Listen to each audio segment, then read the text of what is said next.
Let me begin by thanking Palace and CBS 13, who've been great supporters of this event, good friends, but also they've changed the nature of how West Sacramento is perceived. We're not some foreign land that you send a foreign correspondent to cover any longer. But they are here, they're present in the community, and their location and presence, they're journalists, but their love for our community shows. And it doesn't mean we always get a shiny story about what we're doing, but it means we get a story that tells the story of the people of West Sac and our struggles and our hopes and our aspirations, and it's greatly appreciated. And we also love that they help keep the River Point Center and IHOP and Chipotle and IKEA and everything else strong. So thank you very much to CBS 13 and Palace in particular.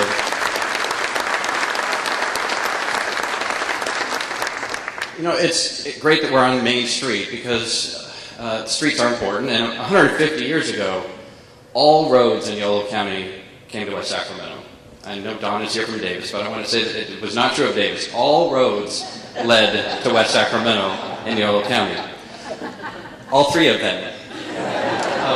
The Marine Highway came here too. The Sacramento River was the main commercial artery for commerce in a pre-rail and pre-truck America. And the region's big shipyard was right here, built here, making and repairing ships and steamboats. And that was our marquee industry.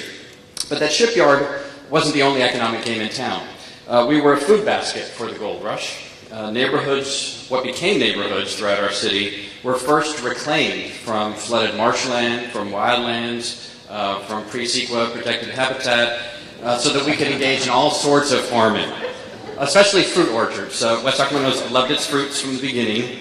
And just the same, it was Mike Bright. Mike Bright, who started a dairy. And that dairy colonized our second oldest neighborhood, which came to bear his name. It was prominently featured in the Jay-Z lyrics, Bright. And Bright was an old world village right from the start. It was drawing immigrants that were fleeing war and poverty and oppression in Europe and in Asia and Arizona. And its marker as one of the central places for Russian immigrants this side of the Rockies started right back then when the first 5 Russian families came 100 years ago. But we were more than a dairy. We were more than a land of milk and fruits and a shipyard. Hops became our specialty crop.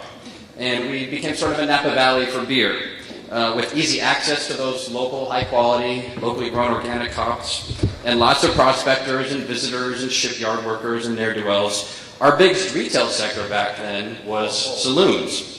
And it was those saloons that provided the economic base and a reputation that helped to launch the Hotel El Rancho across the street as the center of the Sacramento Valley's entertainment elite.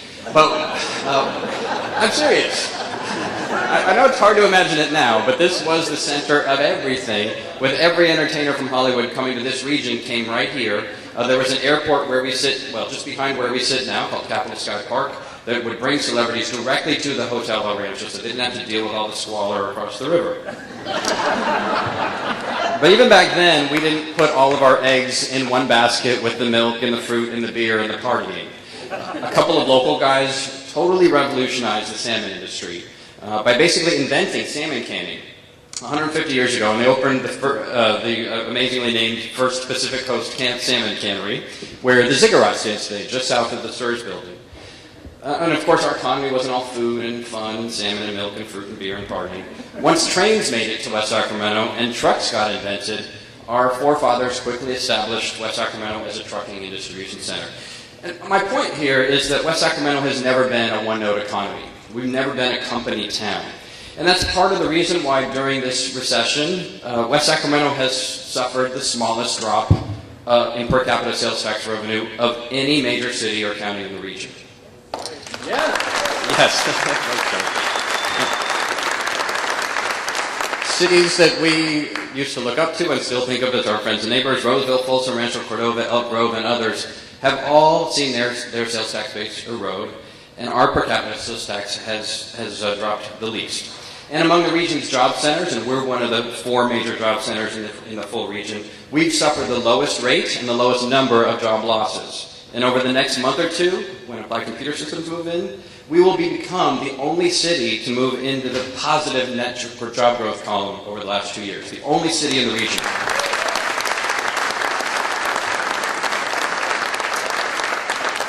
Home sales are up, inventory is down, homes are selling for more than they did last year. On both jobs and housing, West Sacramento is the region's standout. Our commitment to a diverse local economy is one of the reasons. We're not a bedroom community. We don't depend just on outlets and high-end shopping. We're not tethered to an essentially bankrupt state government. We don't have a single auto mall. By maintaining a portfolio of all sorts of industries, all sorts of jobs, we're better able to weather the kinds of economic disruption that has battered so many of our neighbors that used to be so prosperous. And the same is true of our housing stocks. Housing stock is one of the most diverse in the region. But diversification is not the only reason. We're committed to an effective business climate. The city and the Chamber of Commerce and so many of the local business partners here in the community, along with the educational institutions that have grown here, that have come here, that have expanded here, whether it's Sacramento City College, or the school district, or although it's slightly outside of our borders, Drexel University, which has an entire table here this evening, our educational partners, all of us together are committed to creating a business climate that works for business, that is cost-effective, that's fast, that gets stuff done, and that has access to a high-quality workforce. And the City Council is another reason. The cities refuse to use a heavy hand of government to drive away business from our economy. I'll make this point a little bit later about the impact of the River Point Center, but we were asked a couple of years ago to say no to the Walmart and IKEA project. And for those of you who might live in Davis, you've seen lots of TV ads about me for supporting that project. Without that project, our budget challenge in West Sacramento would be more than twice as severe as it is today. Without that center, without those two box retailers in particular, we would be in a world of hurt. But the City Council, it's not about politics, it's about what works for our community, what's best for our community. This is not a partisan issue, it is about a strong local economy. And the last reason is that we exercised a little bit of restraint during the last boom. When some other cities in the region seem to just go hog wild, building a new retail shopping center every other block, a safe way to serve every two houses, in some of these suburban areas, we've insisted that retail investment not be spread so thin in Southport that it couldn't be sustained. Spread so thin that it would cripple our central business district and our efforts to try to evolve new emerging businesses right here in our Main Street. And as a result, we've seen far fewer retail closures than our neighbors who just plain overbuilt during the boom. The Bee actually had a graphic on this morning, and it's clear that retail businesses, although we've had our closures, compared to some of our other neighbors in the region, we've done well. So at the beginning of this fiscal year, these are some of the reasons why we were in better shape than most of our neighbors. Both because we had less revenue volatility, and because we had started to contain our costs with cutbacks a year before most others had begun. We made dramatic changes, we reorganized everything in city government, and our employees stepped up and made significant economic and compensation concessions so that we could continue to provide basic services to our people.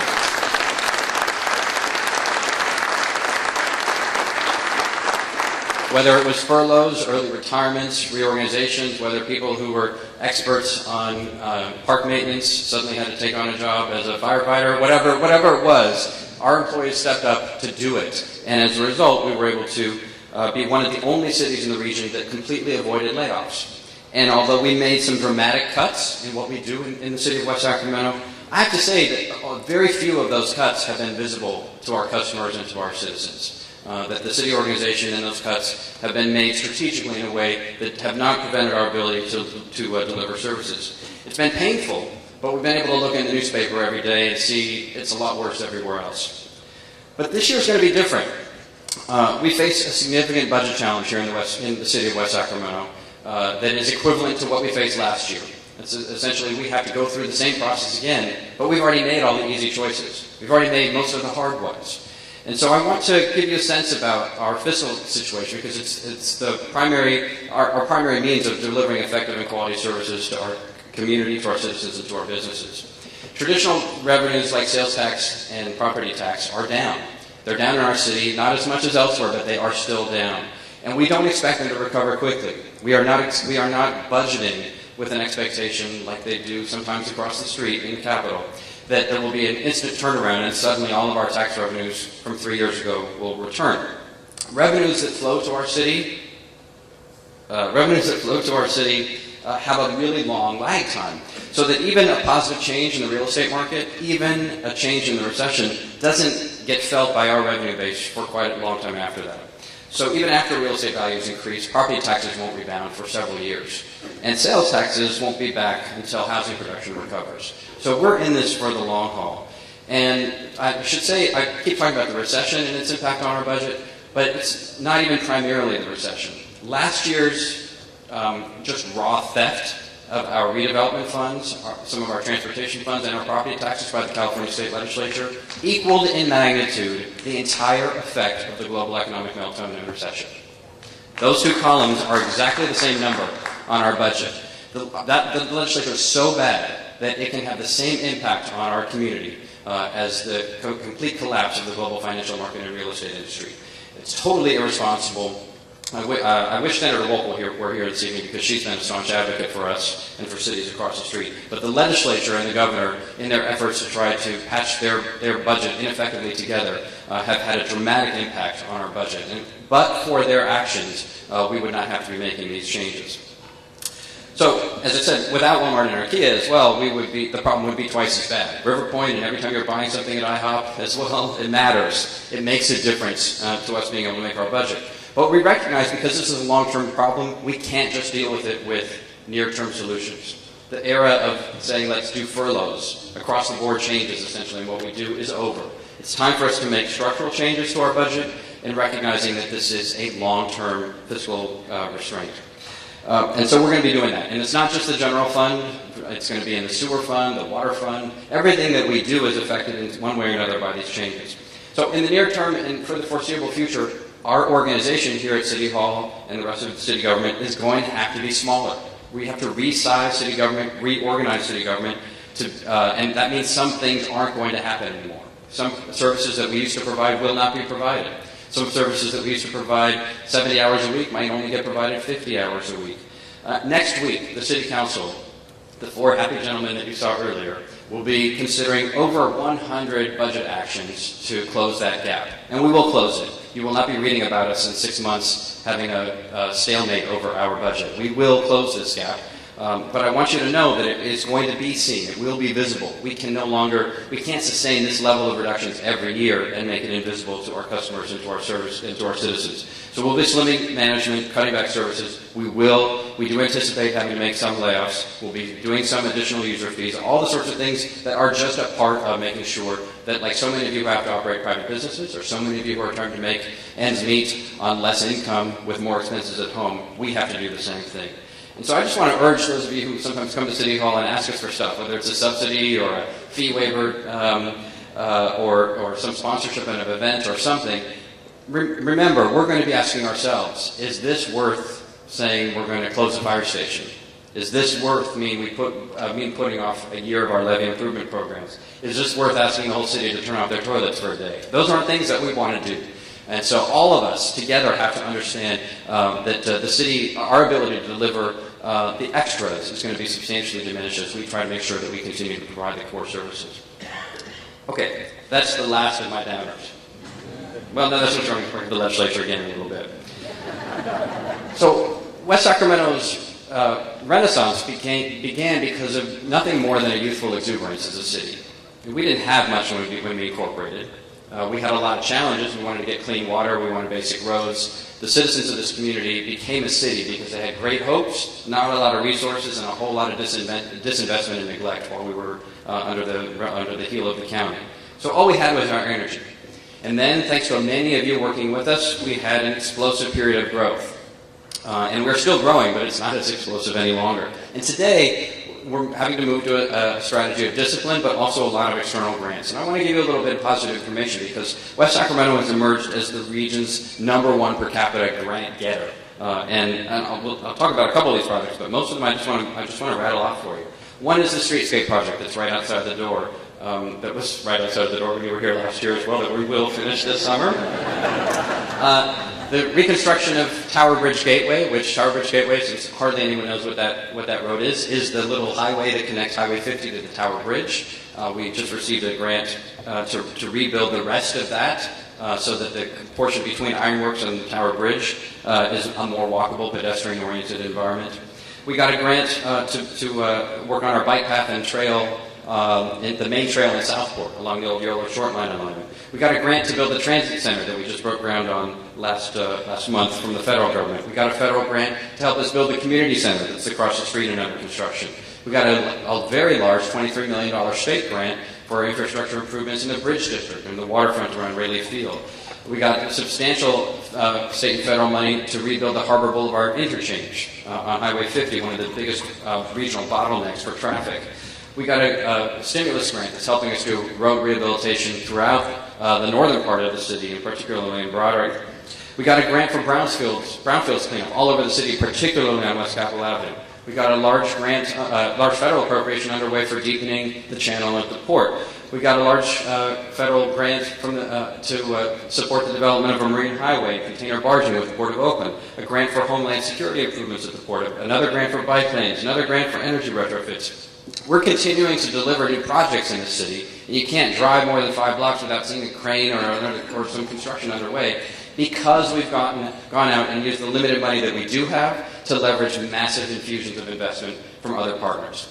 And I think that's one of the things that distinguishes West Sacramento, is that we now have $100 million of projects that we have programmed over the next year in capital improvements that are almost entirely funded, well, not entirely, but largely funded by grants from external parties. And that allows us to continue economic growth. It allows us to keep people employed. It allows us to sustain the momentum of the Renaissance, which has brought all of you here this evening and which has made all of us so proud.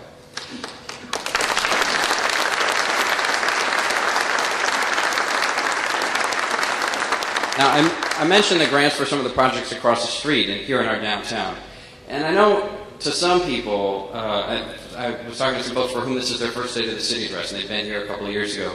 And for them, it seemed like all these buildings around here, the last time they've been to West Capitol Avenue was 3 or 4 years ago, that all these buildings just popped up out of nowhere. They just, we like all the citizens of West Sacramento came in at night, like in Blazing Saddles, and we built the fake town of Rockridge to fool people at the State of the City address, all in a day, and we'll take it down at the end. But these buildings aren't anything but that Rockridge facade from Blazing Saddles. There's so much life and energy going on in them, and they are radically transforming not just the downtown, but the whole community. Right across the street, the new campus of Sacramento City College, and I'm so pleased that President Catherine Jeffrey from Sacramento City College is here. She's at every significant city event. She's been a great partner, and so is her whole team at the college. And that place is full. If you got the thing in the mail that shows all the classes, remember when we started this conversation 15 years ago now, there were 4 classes being offered at River City High School. Now there's a full program for everything in that little brochure. I had the chance to do a guest lecture there, and the students there are from every part of West Sacramento, every walk of life, and from the rest of the region who are experiencing West Sacramento for the first time. That college is a game changer. And it's making a huge difference in educational opportunity and for matching our jobs, all those jobs I talked about, with our workers here. And as many of you know, we have one of the highest unemployment rates in the region. And the only way we tackle that is to match all the jobs that we create here with better educated, better trained workforce. And Sacramento City College is a key part of that. Right next to them is the new library that Mayor Pro Tem Villegas talked about, where we've contributed some funding to help them operate Sunday service in a very challenging environment while most places are cutting back their library service. It's so important. This is 100 years, almost to the day, after the county first opened its branch library at the Washington Town Hall in Broderick. And it is such an important beacon of literacy, and reading and education, but also of community, just a place to go and to hang out and see your neighbors, and to read to a child, and to experience the downtown and the civic heart of our community. City Hall, even though it seems like it's been here forever, was the pioneering facility that made this downtown district possible. And the community center across the street, which will replace our existing senior center, but also include preschool and childcare, all sorts of services. The streetscape that's being completed in the summer, according to the city manager. The transit center, which is underway now, and the streetcar stop that Maureen Daly Pasco is working on, which she's not doing Jay-Z lyrics. So there's so much happening here, and we're seeing this private business start to open up as well. In one of the most challenging times, in what was 3 years ago one of the most challenging places, not just in our city, but this is one of the toughest places in the region to be able to do a private business. But we've got folks who are insane like we are, and are willing to take risks, and we do. So next door, we have a new Blue Blizz frozen yogurt opening up, or that has opened up. And just down the street, I want to mention the project, because I mentioned saloons as one of our most important business sectors originally, and that was a century ago, although we've never let go of that business model. Back then, we had more saloons than we had motels. And although, to be fair, the Model T had just started in selling, and so the word motel didn't exist. But we didn't have many motels, we had a lot of saloons. And we loved our saloons in West Sacramento and our club scene. And this side of the river was the place to go for hip microbrews. So it was. Don't laugh, Denise. You're going too far when the Chamber of Commerce president thinks you're being too positive about the community. But when the temperance movement swept the nation, when there were places all across the country banning alcohol, the people of Yolo County, in their great wisdom, voted to close down the area saloons. Well, the people of the rest of Yolo County, the voters of West Sacramento, bucked the trend and overwhelmingly voted to keep on drinking, and they did. So, for me, it is an important tip of the hat to our heritage to see what I think is an exciting. I shouldn't really be talking about this project because it's not real yet, but it's in the pipeline. I can't help myself. And I know the folks from Capitol Bowl are here. And this is Capitol Bowl. If you haven't been there, the Sacramento News and Review last year. The readers of the Sacramento News and Review said that Whitey's Jolly Cone had to get the best shakes. That the mayor here was I used to go there. The best public figure to fantasize about. And the Capitol Bowl. This is serious journalism. And the Capitol Bowl was the best bowling alley in the region, and it is. It is astonishing. It has become the center. I was there a month ago, and there were 5 Sacramento City Council members there in baseball caps, so as to not be noticed, who had their staffs there. It is the place to be, and it will get even more so. So Capitol Bowl is proposing to open an outdoor lounge, a full-service restaurant with a bar, a DJ booth, meeting spaces. They even want to get the motel next door. They want to do something, like for those of you who hang out on the other side of the river, something like the Park or the Mitts or a cool, hip place right here on West Capitol Avenue. Now, if I had said this in a speech 4 years ago, you all would have thought I was even more insane than you think right now. But it's possible. And I guess the point is that the private sector is seeing the opportunities too. Carol's restaurant across the street is planning to do outdoor seating right on the avenue as well. So we're creating great places here. It's not just about public investment. In fact, it's not mainly about public investment. It's about creating opportunities for this kind of distinct, uniquely local character to emerge and to create a downtown that is full service, but it's still a small town downtown. The place that we all come to, not when we want a big attorney's office services, but when we want to just run into each other. When we just need to pick something up. When we want to say hi to the local dry cleaner, that we're here in our own downtown. And we're going to support that with the big streetcar project. And I'm going to go out on a limb because I'm confident we're going to get this federal grant. Many of you haven't heard about this because we've been quiet about it. We applied in February, along with the City of Sacramento and Regional Transit and YOLO Bus, for a $25 million grant from the federal government. The Obama administration has launched a special new grant program just for streetcars across the country. It's a $130 million grant program, $25 million is the max, and we're one of 18 cities in the country that have applied for that money. That's actually pretty good odds. And there's only one other one in California, it's in Los Angeles, and they're a mess. So I think we're in good shape. And we have one advantage that hardly anyone else has. The voters of West Sacramento voted to extend the sales tax here in our community for flood control and to operate a streetcar. So unlike most places that just build light rail or streetcars and then don't know how they're going to pay to run them, we have a source of funding to operate those streetcars. It will be critical because, and we'll be opening it if this works. We have to go to construction by the end of next year. And it would open on essentially the 100th anniversary of the electric streetcar that used to connect our 2 riverfront communities across the Tower Bridge. It would be spectacular. In Portland, the private streetcar that was built there generated and leveraged $3.5 billion of private investment. In Seattle, $2.5 billion. In Tulsa, all across the country, this has been the experience. And so this would be one of the most revolutionary changes to West Sacramento, to the waterfront, and to our downtown in history. And I'm hoping. So June of this year, we will get word from the federal government as to whether or not we've secured that grant. If we do, watch us to start moving very fast because we have to go to construction by the end of next year.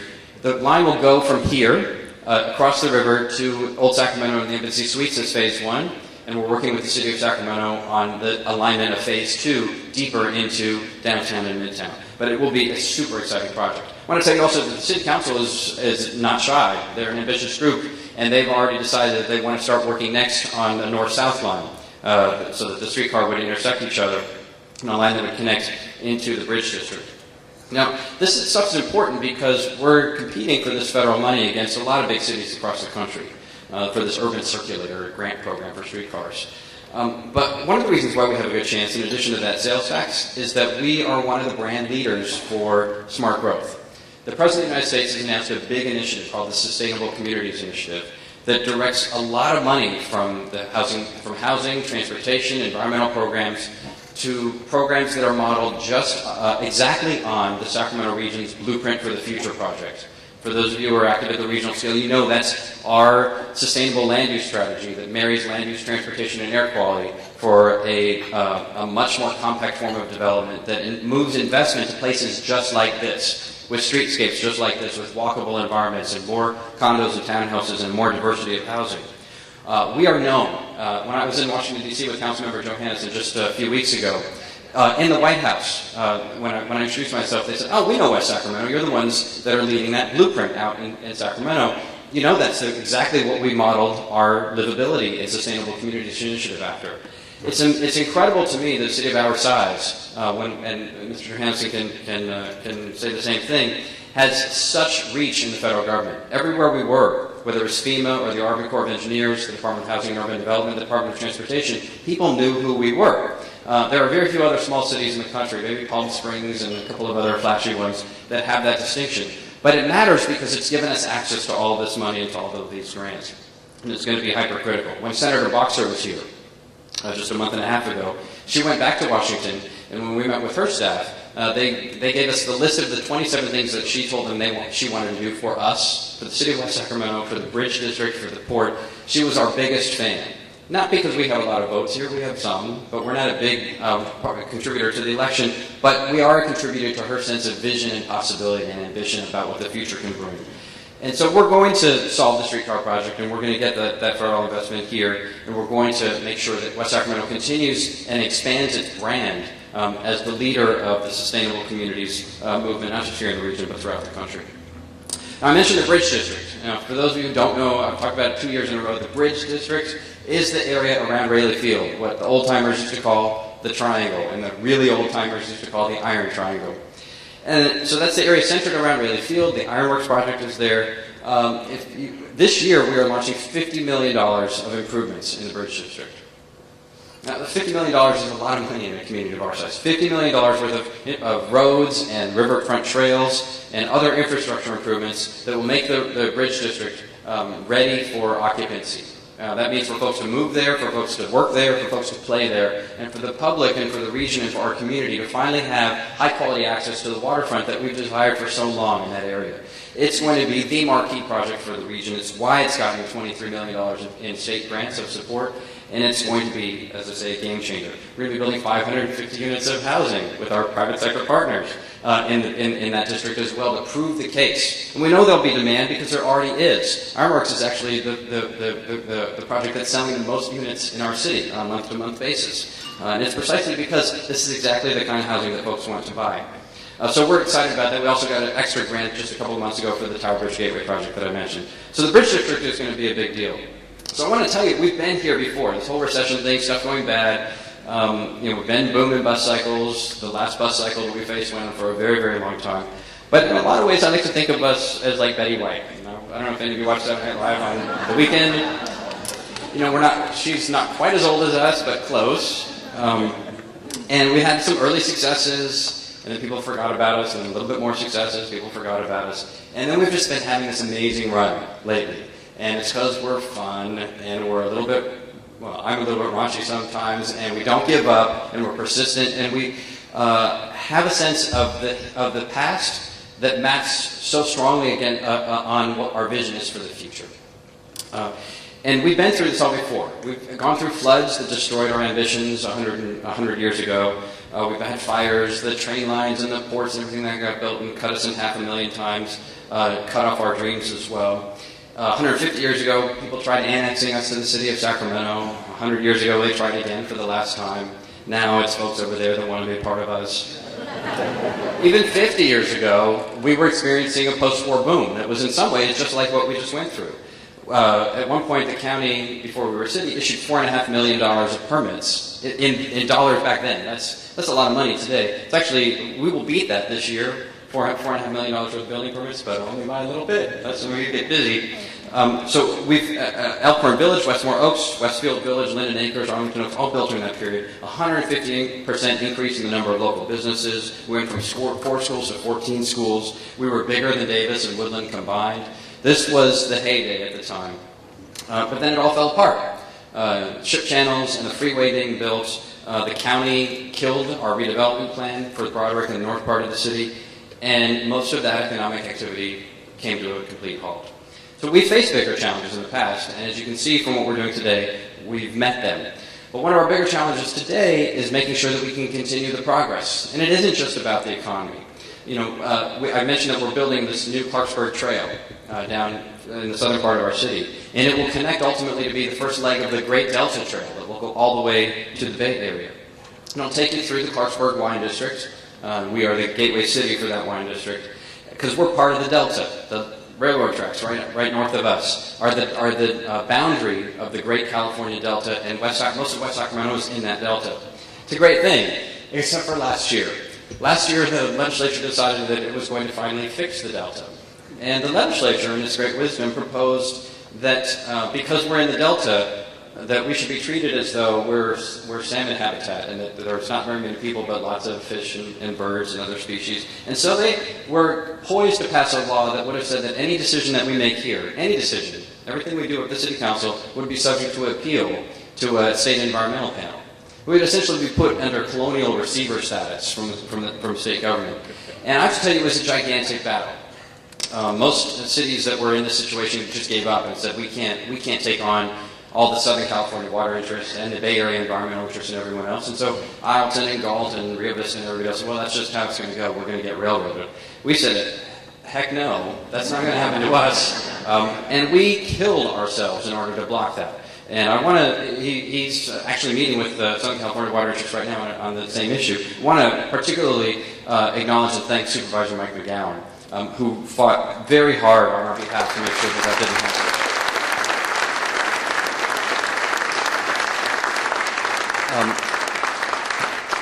And especially Senator Lois Wolk, who isn't here, Matt, I'm sure we'll convey to her.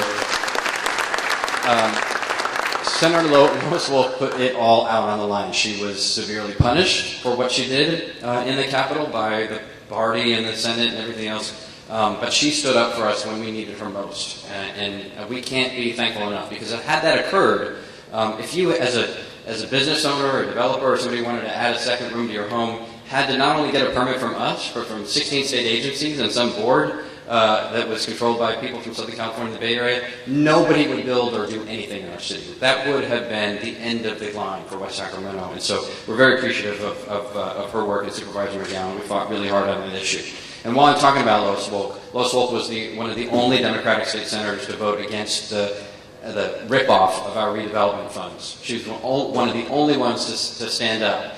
She lost, we lost, and redevelopment will essentially be shut down in California for the next several years. But I want to, again, acknowledge her for making some very courageous stands on behalf of what's right and on behalf of our community in the legislature over the last year. So, on the Delta issues, we took on Goliath and we won. We beat him. We got out of that definition. We're fine. You don't have to go to all those other people for permits. You just have to come to us, and we'll get them processed in a day. We're protected from that legislation. But at the same time, somebody decided in the White House to pull out of the file folder a draft executive order that the Bush administration had been drafting on floodplains. And I don't know if they just decided to hand it out to people for kicks and giggles or what, but they circulated a draft executive order that would update an executive order. I know this is getting complicated, but it has a really bad punchline, so pay attention. That would update an executive order from President Carter in 1977 that basically said the federal government won't make investments in floodplains. Well, nobody really followed that executive order because so many of America's urban areas are in floodplains. So you can't just say, sorry Sacramento, West Sacramento, sorry Dallas, we're not going to help you with any schools, roads, hospitals, prisons, colleges, levees, none of that. So basically that executive order has not been followed. So the Bush draft that the Obama White House decided to pick up said, no, we're going to implement this now. And guess what? We're not going to use 100-year floodplains, which has been the traditional definition. We're going to use 500-year floodplains. Well, 500-year floodplains in this region is almost the entire place. And so the prospect of shutting down all federal investment of any kind for anyone in this region, and particularly for us, because the entire city is in a 500-year floodplain, was a bit of a challenge. And I have to tell you, at the beginning we thought, well, gosh, I hope that doesn't happen. Which is, of course, the natural response when the President of the United States decides to take on your little town. That lasted about 5 minutes, and we said, we're not going to let that happen. And so we've been back in D.C. assembling a coalition and trying to persuade the President and his team that executive order will completely undo everything that they're trying to do on climate change. That if we force all development in regions like ours to run to the hills, to leave the urban core, that the amount of vehicle driving that will induce, that sprawl forms of development create, will be so devastating to our climate change emissions that there will be absolutely no way that we can even meet the Kyoto protocols, much less the much more aggressive targets for climate change reductions that President Obama has been discussing. We're getting a receptive ear. I'm just giving this as a status update because this is an ongoing battle, but we're going to need help. So far, the White House has said we're willing to look at this argument.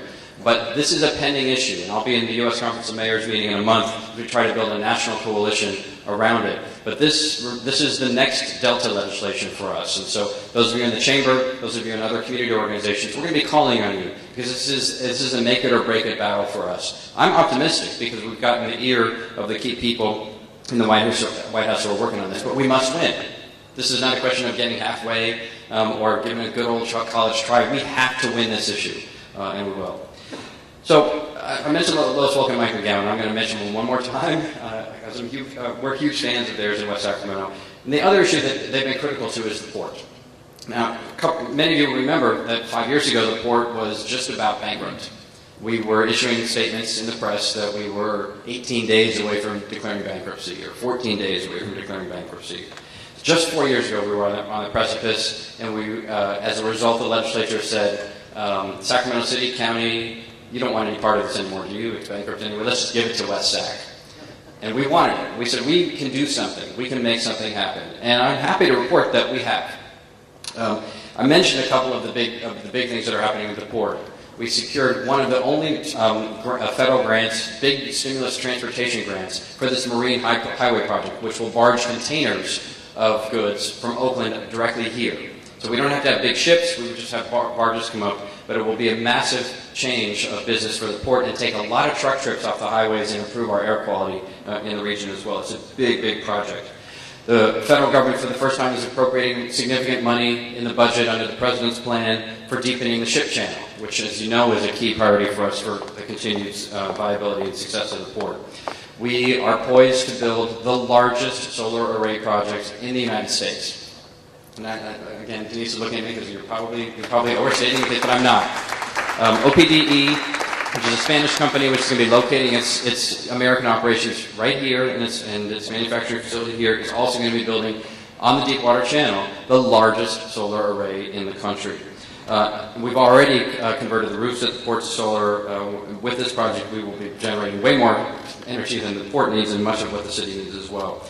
And the port is experienced. We've had our first rice shipping again last year. The port, although I don't want to say it is hugely prosperous, this continues to be a struggle. We're not 16 days away from declaring bankruptcy. We're not 14 days away from declaring bankruptcy. We're confident that we can make this port work. And if some of you would start building your projects and we could get some cement shipped in and out of there, then we know we have a strong business model.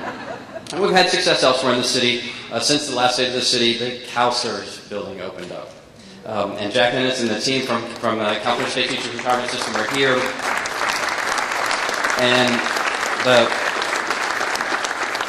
And we're so proud of that project. The transformation of the skyline, the access to the water, the strong statement about environmental responsibility and energy conservation, just the beautiful design, and the people at STRS who are populating those saloons and our restaurants and being part of the community, supporting community activities and nonprofits, whether it's the Computer for Kids program or a whole host of others. STRS has been such a fabulous addition to our community, and we're so proud that they chose West Sacramento. Thank you, Jack. We always have somebody crazy doing a project that none of us think will work, and they pull it off. And one of those is the Sacramento Gold soccer team. For those of you who used to follow the Sacramento Knights, which no longer exist, the region's premier soccer team is now right here in West Sacramento. Sacramento Gold, which was launched at a press conference just here a couple of weeks ago by a local guy, Richard Novoa, who used to be a member of our Parks Commission, sports guy at the News Ledger, has put it all on the line to make the Sacramento Gold work. I'd encourage you, when they play home games, they play Sunday evenings at River City High School. It's a fantastic team, and they're a great addition in soccer's widely supported project in our community. The California Indian Heritage Museum, which I've talked about in the past, but I know there's a lot of folks here from the center planning process, is moving full steam ahead with the master planning for the California Indian Heritage Center at the northernmost tip of our city as well. So we're trying to take advantage of the pause and all the major development and growth in the southern part of our city at the moment to focus on our existing assets with the projects I've talked about, but also just in sort of day-to-day improvements in the older neighborhoods of our city, like Brighton and Broderick.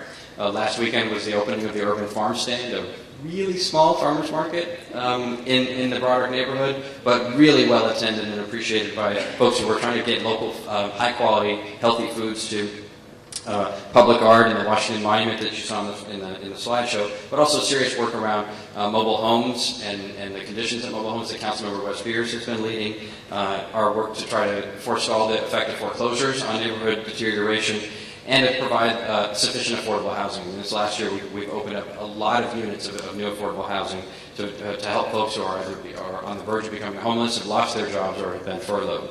So West Sacramento is still a good bet. We've made a lot of public investment, and we're going to continue to be making it. In fact, I think by some estimates, we'll be making more per capita capital investments in West Sacramento than any other city in the six-county Sacramento region over the next 18 months. That because of the incentives that are being created at the state and the federal level for urban-centered, smart growth, for sustainable development, that West Sacramento is the key to that future, more so than any other city in the region. And that market trends and the projections for the market, housing and otherwise, are supporting that. The fastest growing parts of the market over the next generation are going to be empty nesters and the youngest singles and couples without children. Folks who are looking for a different lifestyle, more housing choices that are urban, that match what we're building here and our existing housing stock. It's one of the reasons why prices here for homes in West Sacramento are holding stable, and that the average price per square foot is actually up substantially from last year as well. And Brookings Institution issued a report last week that showed that for the first time in the last 50 years, highly educated workers are moving back to central cities. More of them are moving to central cities than are moving to the suburbs for the first time ever. And that's us. We have a little of both, but we're able to compete. But if we had just built large lot suburban homes only in West Sacramento, we'd be at the same standstill as so many other communities in the region. But it's that diversity of our housing stock that matters. And we've had challenges that we're also facing head on. Crime in West Sacramento continues to decline despite the recession, confounding most of the trends that usually happen when there are economic tough times. Both the violent crime rate and the property crime rates here are almost 40% less than they are in the city across the river. And while violent crime has been steadily rising in places like Roseville, here we've slashed our rate by 60%. And as for property crime, well, Mr. Saylor, guess which city in Yolo County is now the safest when it comes to property crime? It ain't Davis, and it's not Woodland, and it's not Quinters. In fact, no jurisdiction in Sacramento, Placer, or Yolo County has seen a bigger drop in crime over the last decade than West Sacramento. So we know we still have work to do, but we've made a difference. And I want to salute the men and women of our police department, district attorney who's here, Jeff Rising, who's also a local resident, and the schools and the after-school volunteers and everyone else who's been, the Sacktown heroes, everyone else who's been part of creating positive alternatives so that we don't create pathways into crime.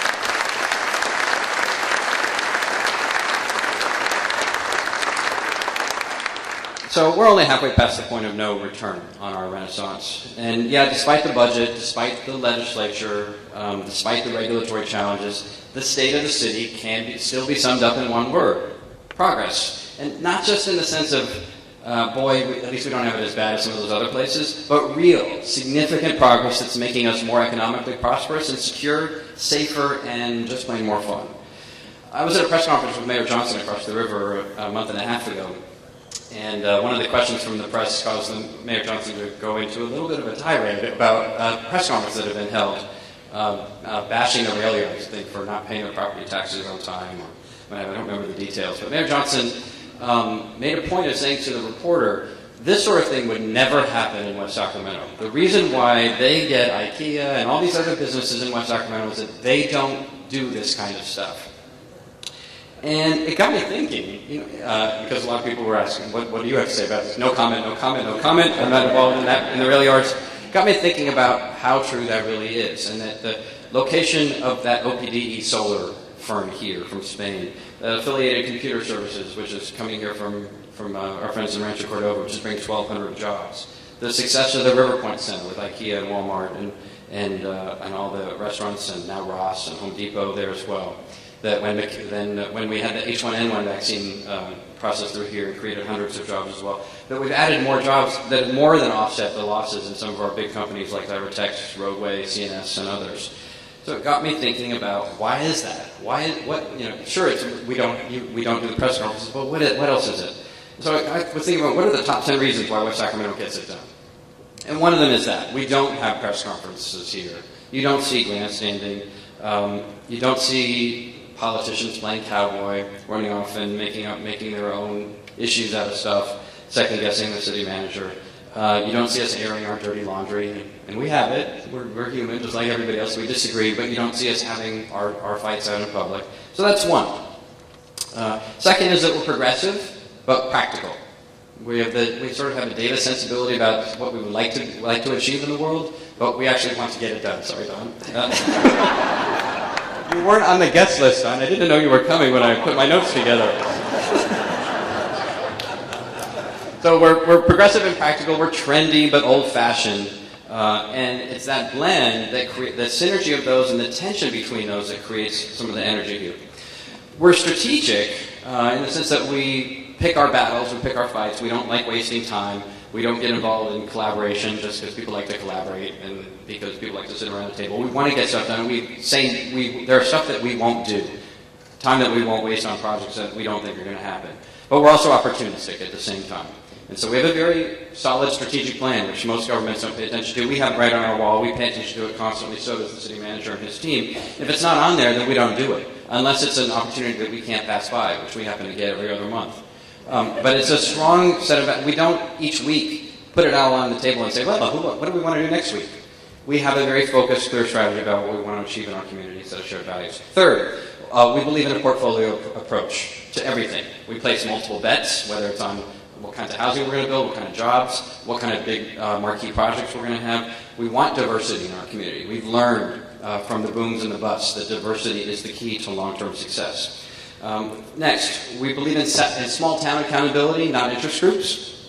We're aggressively not political here locally. By small town accountability, I mean when you go into a council meeting or a school board meeting, people don't care what the Metro Chamber of Commerce says. We care what you say in the news. We don't care what the Metro Chamber of Commerce says. We don't care what the building industry says. We don't care about what the union says. But we do care about what does our cousin think, or what does the woman who makes the coffee at Laboo think.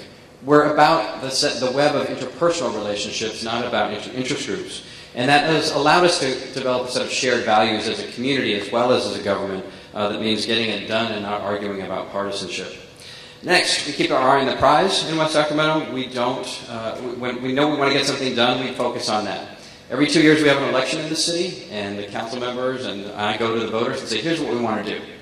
And if the voters say, okay, I'm voting for you because you want to do that, that's what we do. If 35 people then show up at the council meeting the week after and say, we don't want you to do that, we have an oath that we took to the voters that we were going to accomplish that. For a lot of communities, they struggle with that. They let the crowd in the chambers substitute for democracy. They let the crowd in the chambers substitute for what the real vision is that the people of the community want. And we believe very much in keeping our eye on that prize. We are now an aggressively regional community in ways that we didn't used to be. And we have worked to be good partners at the regional level and provide leadership at the regional level on a whole host of issues, and it's paid off. As a result of that, we have had major investments here from outside of our community fiscally, and major policy changes that have been a big support to our community. So more so than our friends in Elk Grove and elsewhere, we believe that we're part of the region, that we can make a difference in the region, and that the region owes us something in return.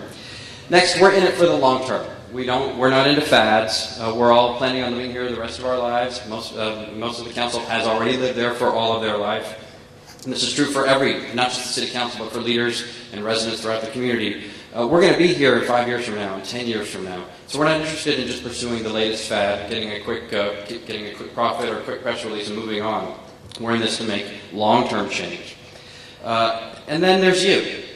We're a community of change agents, of crazy entrepreneurs who do things that no bank would ever in their right mind finance, of visionaries like Jack and others who see the potential, but more than that, are willing to act on it when it isn't easy, when it's tough, because they know that it's the right thing and it will work, and it can work with committed leadership. We're a community of volunteers, like the awardees that you saw earlier this evening, who, in their own quiet and sometimes not so quiet ways, make change in our community and bring us a sense of common purpose and common vision. And then last, we believe, right? It's simple, and sometimes people just overlook that. But here in West Sacramento, across the community, we believe in ourselves, we believe in the future, and I think in important ways we believe in our own better angels, both for ourselves and each other. And it is that sense of trust and respect and family and common aspiration that allows us to transcend the debates and the nastiness and the grudges and the politics that sometimes drag others down, and to really make a difference in our community. And so I want to say thank you to each of you. These have been difficult times, and they'll continue to be for a while. But it's in those difficult times that we find out who we really are and who our community really is. And I know, from looking each of you in the eye and from working with each of you on so many projects in our community, past, present, and future, that West Sacramento's future is secure and our momentum will be sustained. Thank you all for joining us this evening. Thanks for your support of this city.